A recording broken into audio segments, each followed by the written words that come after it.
What makes an ad memorable? What makes an ad effective? Does anyone other than Erik and Matt care? Answers to these questions and everything their wives never wanted to know about advertising await you in this episode of Erik and Matt Like Ads.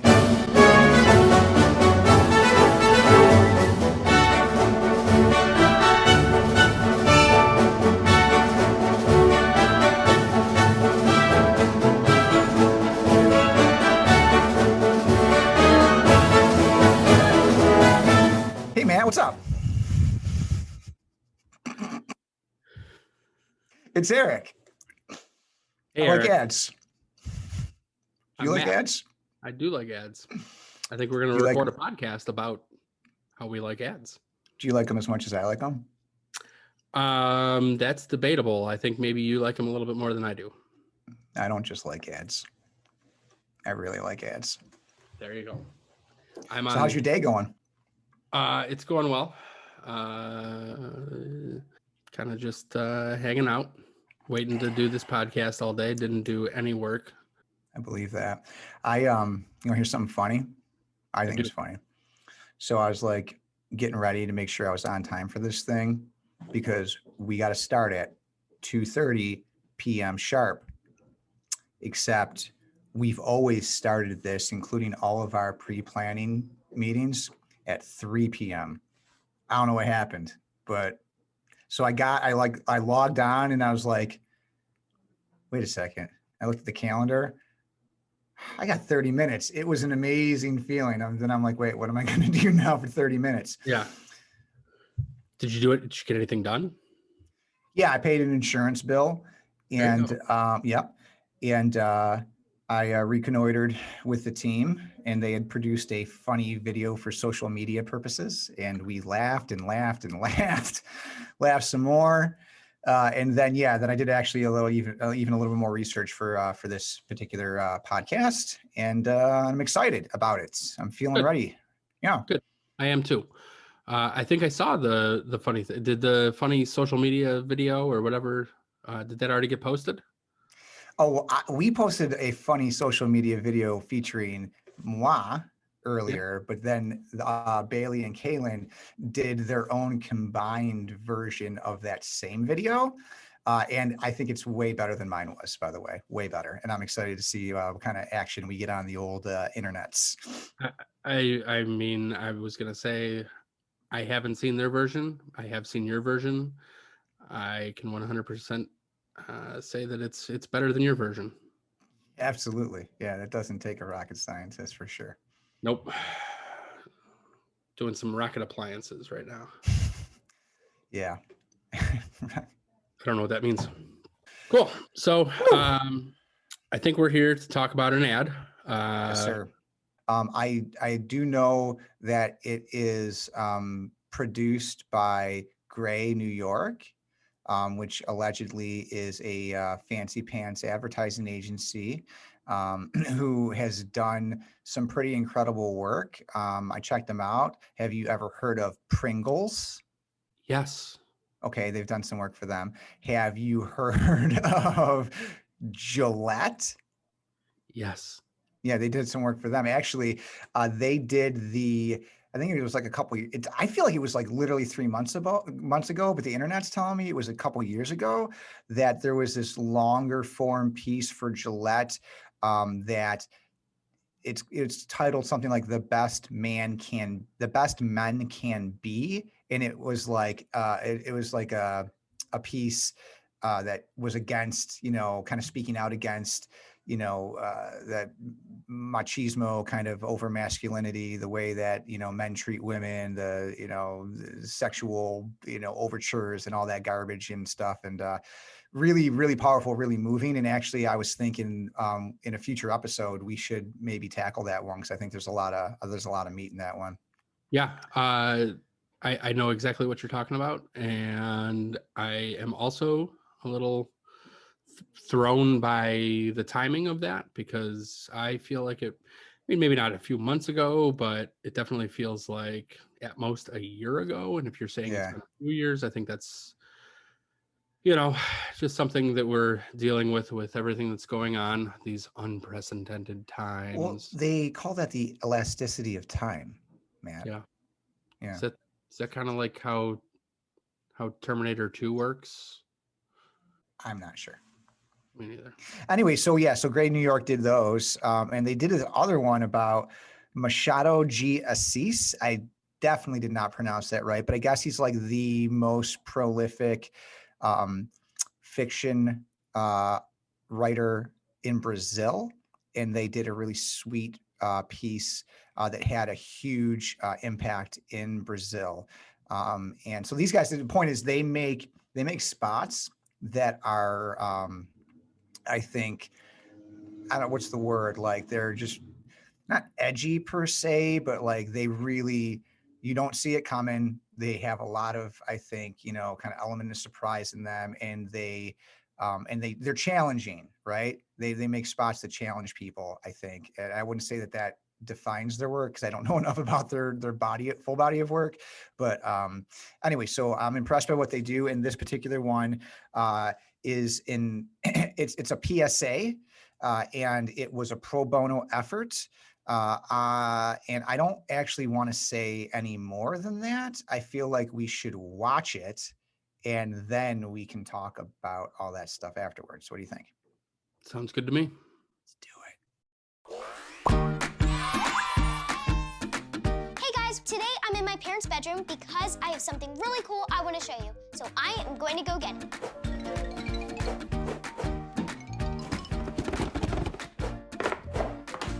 Ready to see what it is?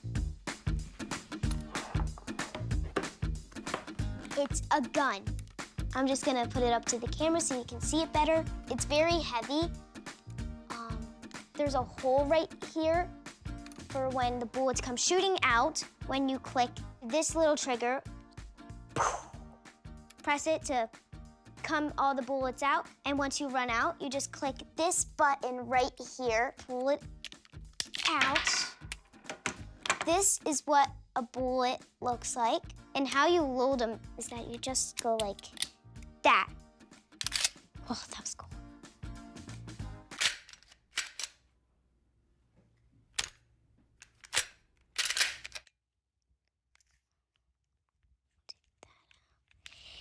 Oh, I got jammed.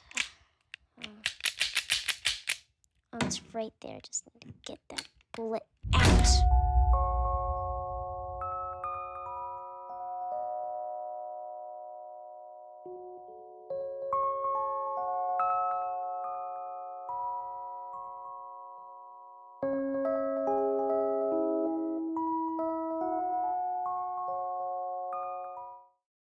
Okay, yeah. So I hated that. Yeah, that's hard to watch, isn't it? Yeah, it is.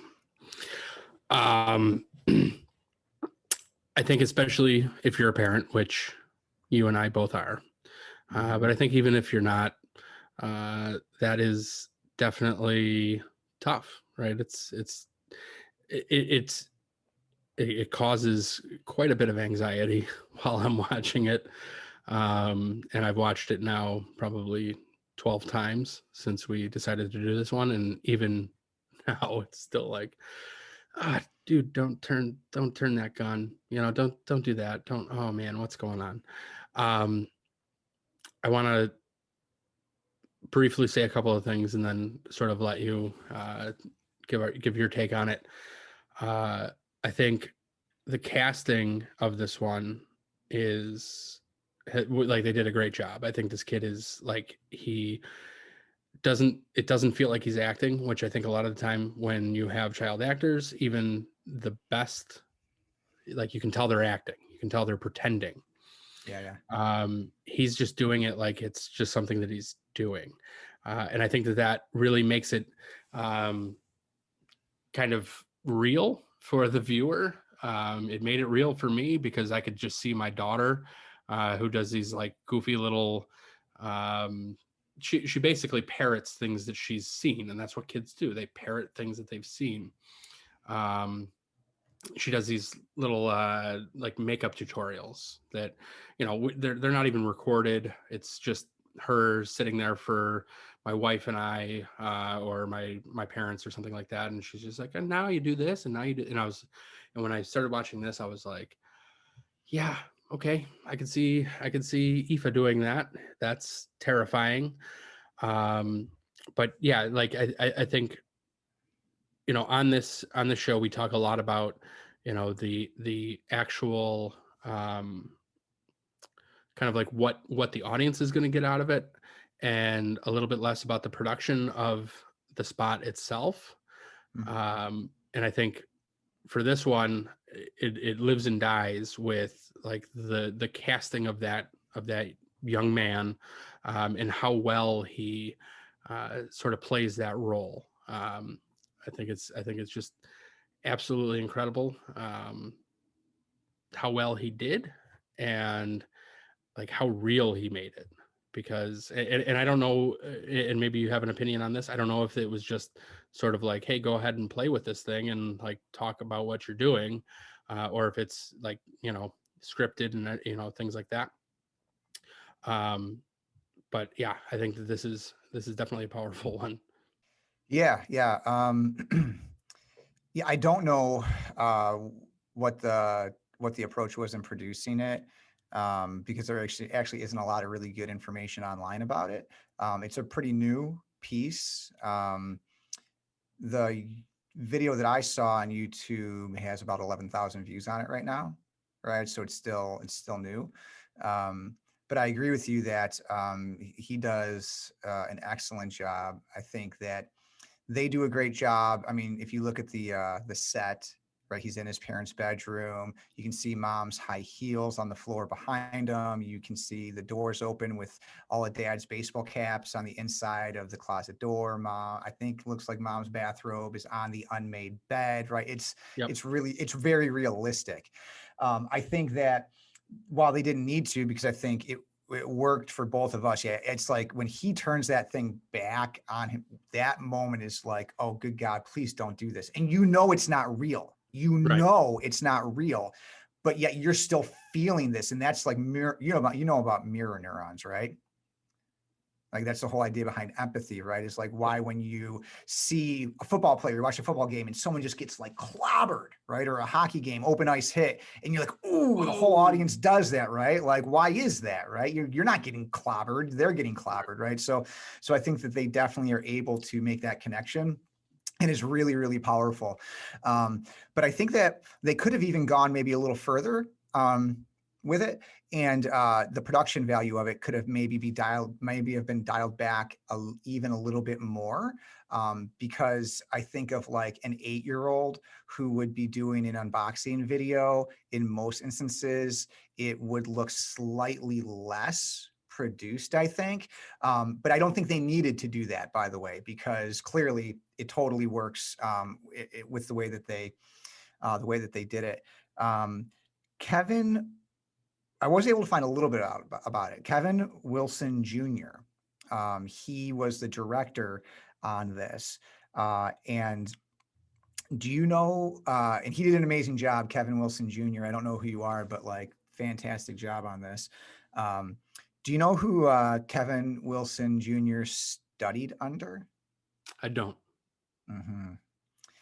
Shelton Jackson Lee.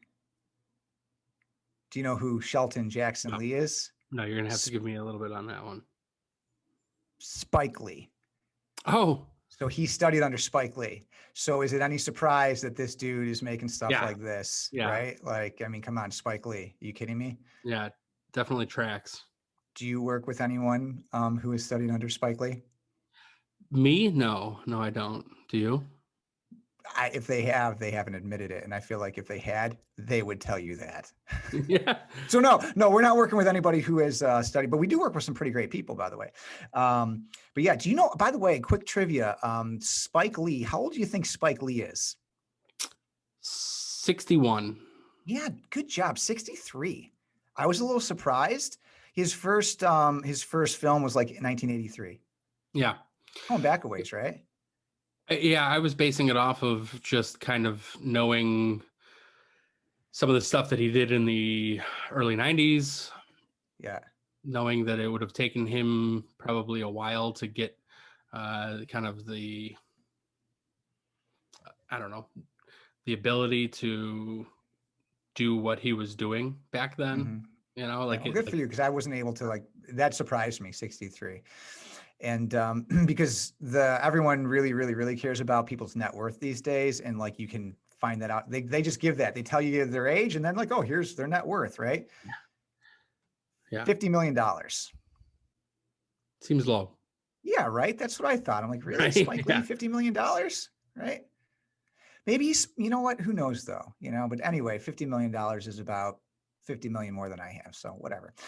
So back to the spot at hand. Yeah, I think super effective in, you know, the metrics that I use, right? Of does it demand attention? It certainly does. Stylistically, the way they open it up, I think, does yep, that for sure. And then does it defy expectations? For sure, because you don't know. You're like, oh, it's kind of fun. What's this kid up to, right? And then there's a handgun, there's a Glock, right? yeah, Uh, and then, you know, does it create conversation? Yeah, you bet your ass it creates conversation, right? Like it is very moving, and it's hard not to talk about and rehash in your mind and get the willies every single time you do. So like you mentioned, like, you know, Aoife is kind of in that mimicry stage. Well, so Adeline, my 11-year-old, she loves to pretend that she's a YouTube creator. So when she is doing any of her crafts, or she's into cooking, I think I've mentioned that before on the show, and um, she'll literally talk through it yeah. like she's doing a video, like she's actually producing a video, and then we get a kick out of that. We think it's funny and stuff. But so yeah, so it connects. If you're a parent, or you're a grandparent, or you have young ones, nieces, nephews, whatever, right, in your life, it's going to connect with you for sure. But because it's so relevant to the place that kids are at right now with media and actually being media creators, right? Like it dials it in even more. It makes it even more realistic, more relevant, and therefore even more disturbing, because you can easily, I don't know how you don't, substitute, I think it's Caleb, right? For your son or your daughter, right? And yeah. Absolutely.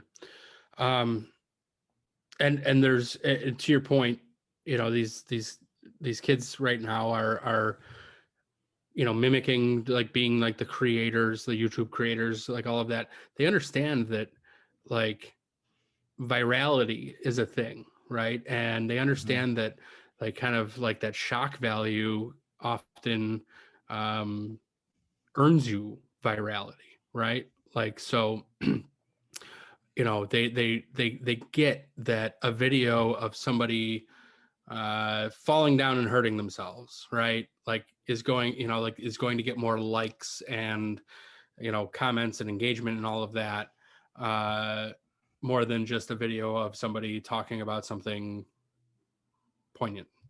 um what's more shocking than, hey, here I am, like an 8-year-old with a gun, right? So um you know, not only like is this a nice way of saying like, if you're gonna have a gun, lock your fucking gun up. It's also like just providing like this scenario where it's like, if you don't think your kid is going to play with the gun because you've taught your kid not to play with the gun. So if you read the comments, not to you know, like diverge from what I'm trying to say, if you read the comments on this YouTube video that we found to show this, a lot of them are, yeah, well, I taught my kid never to touch my gun. Well, guess what? When this kid wants 18,000 likes or views or whatever it is on YouTube, on their YouTube channel, when they're 11 or 12, guess what they might go get? You know, your gun Yeah. or your what, you know, whatever it is. So I think how real and truthful it Mhm. is incredibly impactful. Yeah, no, 100%. on that. And so that's, I mean, obviously, you know, we live in a time of controversy. We live in a time where there's a wedge in between everything and everybody, it Sure. seems, right? And certainly gun violence is a big issue. It's one of those divisive topics that we just can't seem to get on the same page on. And so the subject matter in and of itself, right? So they're dealing with really, you know, strong subject matter in a very strong and direct way as well. So I think that's, you know, that's effective, you know, element of it. But so, you know, I don't know what your, you know, your opinion is on guns and whether you have, you know, guns in your home. You don't have to answer that specifically, right? Whether you're a hunter or not, hunting's a big thing in my father-in-law's family, and I picked it up when I got, you know, married to Meredith. And you were telling me earlier about how you know you feel lucky that you have a really great relationship with your father-in-law, and I feel the same way. Your father-in-law and I are just like, I just feel like we're just so close. But my father-in-law and I are also he, he's Cool. just the best. He's just the best. I don't know. And sometimes I feel like, you know, he talks about you a lot, but anyway, we'll talk about that later. They don't need to hear this part. But yeah, so, you know, I didn't grow up with guns in my house. My parents didn't have guns. No one in my family hunted.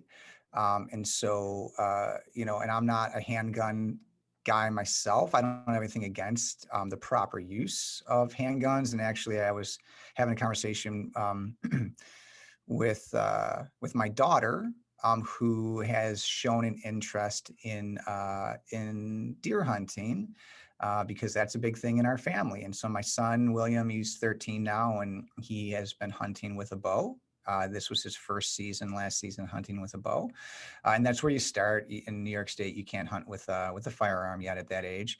But Adeline has shown an interest, and she's doing her hunter safety course, and part of it is they teach you about firearms, what they are, how they function, and obviously the proper use and how to use it safely and keep everybody safe, you know. And for those that that handle firearms, they do appreciate, I think most people do appreciate the need for safety, but I can tell you that not everyone who knows that is actually practicing Yeah. that. And you get comfortable and you think like, oh, nothing's going to happen, right? You know, and like, no, like 8, really, like that stat, 8 children, and I don't want to get like too heavy here, but like think about that. 8 kids in our country today, Yeah. right? Like that's messed up. That's not right. And it can be prevented. So like, you know, I really appreciate that Gray New York, because there was some resources put into this, right? And so the fact that they stepped up and that they did this, I think is pretty amazing. And this is the kind of stuff that I think, you know, we should see more of, because it's going to save lives, you know, and Yeah. whatever side you're on, I don't care, right? Like pro, Right. anti, in between, right? Like it's the right thing to do.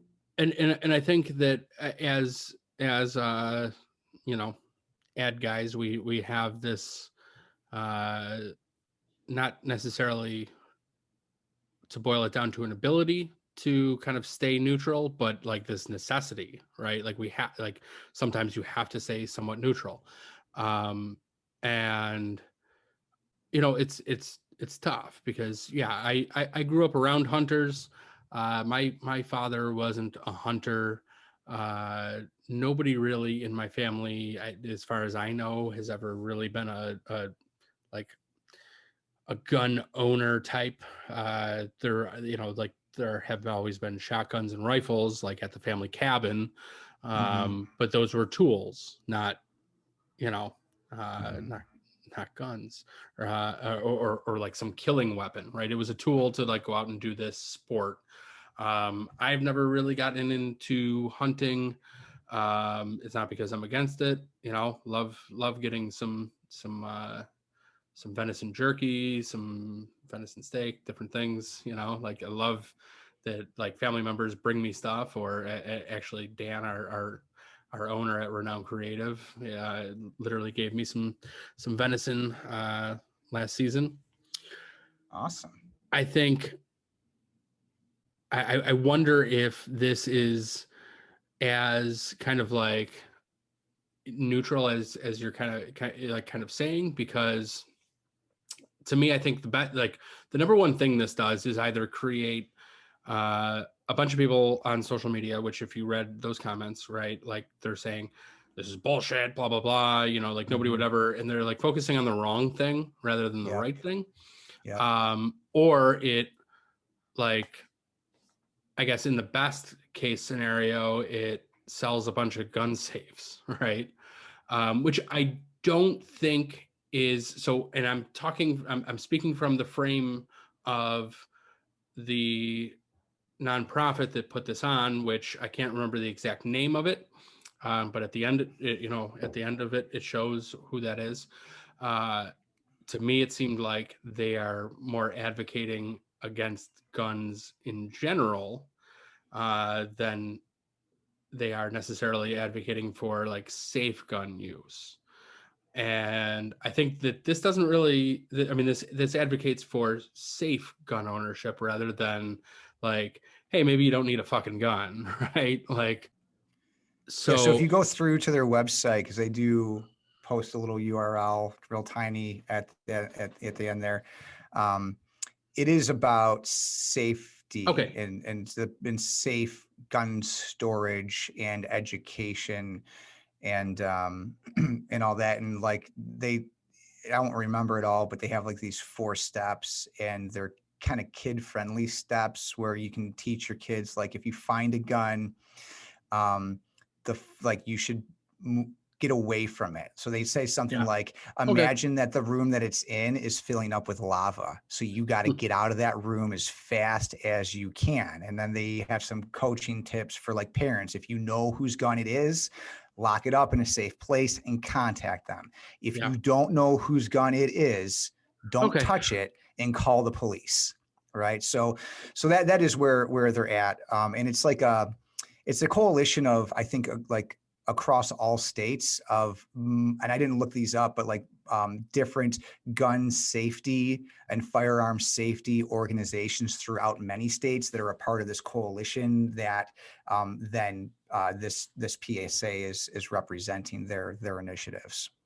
Okay. That totally makes sense to me. Obviously not exactly what I was envisioning, but I'm also obviously envisioning it from like my own personal standpoint, which is, obviously difficult not to do. These would all be better, more succinct episodes if we had like their brand strategy and their brief and everything like that in front of us. So from that standpoint, I think they hit the mark, right? If it's genuinely about teaching current gun owners about safety, like the safety of locking your gun and making sure that your kids don't have access to it, then I'm all for it. And I think that this was a fantastic ad. Yeah, and you're right. So like the comments, they say never read the comments, right? Never read the comments. And this is why, because you read the comments and you're like, I'm just angry now, or I'm just like, whatever, but I get it. Yeah. There's some people that are like, yeah, no, that's not realistic. It wouldn't happen that way. It's because they're seeing things like the ammunition is in the same place as the firearm. And that's like a big no-no. You do not store your ammunition where you store your firearm. You keep your firearm locked, 1, and 2, you don't put the ammunition there, right? So, but here's the thing. You can doubt that, and you can say like, but why are children finding firearms and they're shooting and getting harmed by them, right? Like, so clearly people who own these things are not taking the right precautionary steps. They're not doing the things that they know to do, and people are getting harmed, right? So you can, I guess, question some of that. And I think that's a little bit of denialism, right? That's going on there when you see something and you're like, oh, well, this, well, that, okay, gotcha, right. But still the statistics don't lie. It's happening. right? Yeah. What do you say about that? Yep. Not you, but Not me. that Yeah. was No, I know. yeah, I know. not you. Yeah, damn it, Matt. Come on. What do you say, Matt? Tell us. I don't know. I wasn't prepared for this. No, yeah, and I totally agree that it's definitely denialism. I think that's a word I've never uttered in my life before, but Me neither. I don't think it's actually a word. It is I not. don't think it is. But that's okay. We We're have, just we have our own. We're building our own lexicon, Matt. just two professional copywriters talking about stuff and using Clorox is a made-up word. words. But yeah, like I think it's yeah, don't read the comments. Those aren't going to be the people that you were targeting anyways. Like, so like really, even if their comment is negative, like if they're saying, well, this would never happen because you lock it up and you keep the ammunition away from it, well then good, you don't need to teach them. Like, right, like even though they're saying something negative about your body of work that you've put forth to the public, that's great, you already know that, like this is meant to teach people who don't know. So that's Yeah. not not your audience, and Yep. whether or not they're telling the truth, I often wonder as I'm reading these things, because people are saying, oh, well, I keep them separate. And then they're also the same people that are saying, well, if somebody ever came into my house, I would have my loaded gun ready in 2 seconds. And it's like, well, if they were in two different places, how would you do that? Don't want to get into that too much because that's my own feeling and that's not what this show is about. But yeah. If that's not the audience, let them comment. It's fine. Yeah. I had a thought. I was like, oh, that's a good one. I could add on to what Matt's saying there. And it is gone. Oh, this is what it was. I think sometimes, and this is not just about guns, this is about anything where you have a strong opinion or worldview, right? And something comes along that smells like a threat to it, right? Yeah. Like this spot, right? It's really about gun safety and just saying, hey, everyone, like, can we just like do the smart thing that we already know to do? It's not expensive to do this, right? And let's just do that. But then it smells a little bit like, well, are you the people that think our guns should be taken away from us? And so it's all of a sudden like this wall goes up and it's like, okay, no, this is an offense to me. This is an offense to my worldview, to my lifestyle. And now I'm going to have a reaction, right? And it doesn't have to be about guns. It could be about anything that you feel like your way of life is being threatened, right? Or even just it's the kind of like to relate it to something that we know very well and probably a lot of our listeners know. It's when somebody is posting about kind of like certain basics of marketing or advertising, and there's always somebody that says, oh, well, if you didn't know this, you're an idiot, you should be further along than that. It's like, well, there's always new people in any space, right? Mm-hmm. So there's new gun owners who maybe don't know this yet, and it like this type of content or lesson is evergreen, right? It's always important to continue to talk about it. Just like continuing to talk about the 4 P's of marketing is important. Otherwise, you're going to get a bunch of people who only talk about 1 P of promotion and think that, and it's going to take them years to learn the others. And sometimes some difficult lessons in marketing. Not knowing the first 3 P's and only knowing promotion means you've done a bad job. In gun safety, not knowing to keep the gun away from the ammunition could end up in a tragedy.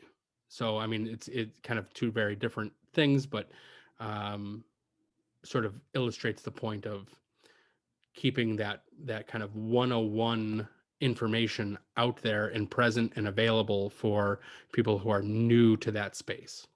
Sure. So let's end this on a lighter note. and maybe how we started when we were talking about technique and the execution Sure. of the ad. Did you notice the continuity issues? I didn't. Okay, so the box that has the gun is over here sometimes, and sometimes it's over here, Oh, really? right? So sometimes you can see mom's high heels, sometimes you can't. And so clearly they shot it a couple different ways and then they edited it together. And I guarantee you someone said because you'll notice this only when you're editing it probably, right? And be like, oh crap, we got this thing. And it's like, either A, you might say, well, realistically, little Caleb may have shot this a few different times, and even though they make it look like it's one piece, so I don't think that would be believable. But the point is, because we just shot a video for a client last week, it's been edited this week. We got it to the place where it's ready to launch. And there are a couple things about it where it's not always necessarily continuity, but little technical aspects of how it was shot or the angle or different things that you totally notice. You're going to notice these things. And I guarantee you no viewer is going to notice them, right? So just a little, I guess, plug for like making the important things important and the unimportant things don't make them important, right? Because like if you tell your story well, which Kevin, right? Kevin Wilson Jr. told the story well. Yeah. Those little things don't matter. They don't. It's about the story, right? Ultimately, it's about the story, right? And how believable and how much can you draw me into it? Not like how technically proficient the piece is. Kind of reminds me of the forthcoming Erik and Matt ads logo that you're having a little bit of an issue with. I'm not having an issue with it. It's not like I have an issue with it. Kidding. But I'm just saying it doesn't. I have issues. I have issues, and I am excited about it. Don't get it twisted. Don't get it twisted. I am excited about it. It's just like I do. So this is something I know about myself, and I'm working on, right? Like I am a perfectionist. Thank you, Mom. Thank you, Dad. Right? I blame, credit, love both of you equally for my perfectionism, and that can be good, and sometimes that's not good, right? Yeah. So I'm learning to be like, you know what, it's okay like that, because there's a piece of me that's like, I want to think way more about this. I want to spend more time on it, but what we really need to do is we need to create a logo that's really good, but that is created and that we can use, right? And literally just what you said, about this ad, the continuity issues, only an editor or only the person that is that close to it is going to be looking at the logo that we create so closely. So it's an opportunity for you to put into practice this knowledge that you have of the fact that it doesn't need to be perfect, it needs to be effective. And just so we're clear, because we don't need to include this in the episode, and I'm sorry. No, we should. I like this. We should. Good. We should. This is the special extended editors director's cut version. No, just so we're clear, it's an awesome logo. My quote issues, right, are my issues, but the thing that gets me thinking, it's not the execution of it. The execution is awesome, right? It looks super sweet. And I think it's going to do all the things we needed to do. I'm thinking to myself, if I had put more thought into the upfront work and the direction given and all that sort of stuff, would we have come up with something even greater? This is me. And my wife has to remind Erik, will you stop? It's good. It's not just good, it's great, right? You're the only one that feels like you could have made it just even better, right? It's kind of a disease, right? So that is where it's at. It's not the execution. It's more so my role in it, and could I have brought more to it? I'm just here to defend Shelby and Nick. I think they did a fantastic job. Listen, Matt. If there's anybody actually watching this, leave out there. Leave your opinion in the comments somewhere or wherever the comments are. And you know, if you like it, tell Shelby and Nick what a great job they did. If you don't like it, maybe just keep your comment to yourself. It was Erik's fault. Yeah, there you go. If you don't like it, it was Erik's fault because Shelby and Nick are still amazing artists. Yep. All right. Absolutely. Thank you, friend. This has been a fun one. All right. All right. Now what? Do it. So how do we open up? Just This is I'm Erik Matt. Hey, and this is Erik Matt. Blah, blah. yeah, you know, let's skip the whole like formality. Just like, hey Matt. Okay. Hey, Erik. You look fantastic. All Thank you very much. I like this week's sweater. I knew I was going to be seeing you. Yeah, and I absolutely was like, what sweater is appropriate for the weather level today? And also has not been seen yet by the audience. Are we recording yet? Yep. Oh, shit. You sneaky bastard. Hey, what's up, Matt? Not too much. How I are got you? nuts in my teeth. Hold on, I got nuts in my teeth. Hold on.